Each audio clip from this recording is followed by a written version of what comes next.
En la prisión había un recluso bastante inusual. Cada día escalaba las paredes, no para escapar, sino para forjar su cuerpo. Levantaba pesas, golpeaba el saco, hacía dominadas y flexiones sin esfuerzo, y cuando trabajaba elegía los troncos más pesados para aumentar su fuerza. Incluso bajo la lluvia seguía corriendo para endurecer su resistencia. Mike entrenaba con tanta obsesión porque en el fondo de su alma ardía un fuego de venganza. Todo había comenzado unos meses antes, cuando un violento intruso irrumpió en su casa.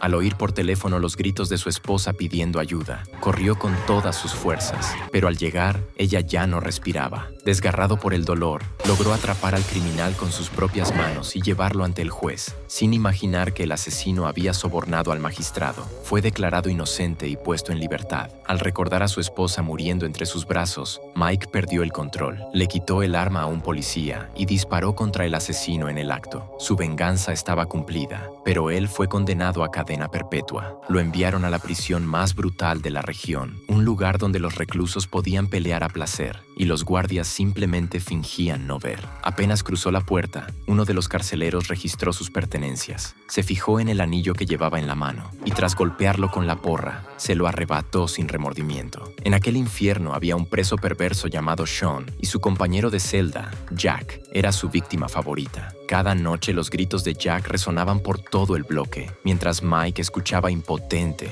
incapaz de hacer nada, sin pegar ojo. Al día siguiente, al ver a Jack cubierto de heridas y a Sean con una sonrisa de satisfacción, recordó al asesino de su esposa. Una furia ciega lo consumió. Se lanzó sobre Sean y le golpeó el rostro con todas sus fuerzas. Ambos se enzarzaron en una pelea feroz, pero cuando llegaron los guardias solo arrestaron a Mike y uno de ellos le guiñó un ojo a Sean. Todo estaba claro. El guardia había sido sobornado y por eso Sean hacía lo que quería en prisión. Mike fue llevado al calabozo de castigo, donde su verdadera pesadilla apenas comenzaba. El agua sucia le llegaba a los pies, el hedor era insoportable y en las paredes aún quedaban manchas de sangre del preso anterior que se había suicidado allí. La comida era peor que la de los cerdos y debía dormir sobre una losa de piedra helada, rodeado de ese olor nauseabundo que le impedía conciliar el sueño. Desesperado, rompió su uniforme y lo retorció hasta formar una cuerda, decidido a ahorcarse, pero la tela era tan mala que se rompió al primer intento. En un arrebato de desesperación, se golpeó la cabeza contra la pared. En medio de la confusión, vio una polilla revoloteando frente a sus ojos, que luego se posó sobre su comida. Cuando tomó el cuenco, el insecto cayó sobre su cuchara, y en ese instante sintió como si el espíritu de su esposa le estuviera diciendo que debía seguir viviendo. Entonces recuperó la esperanza,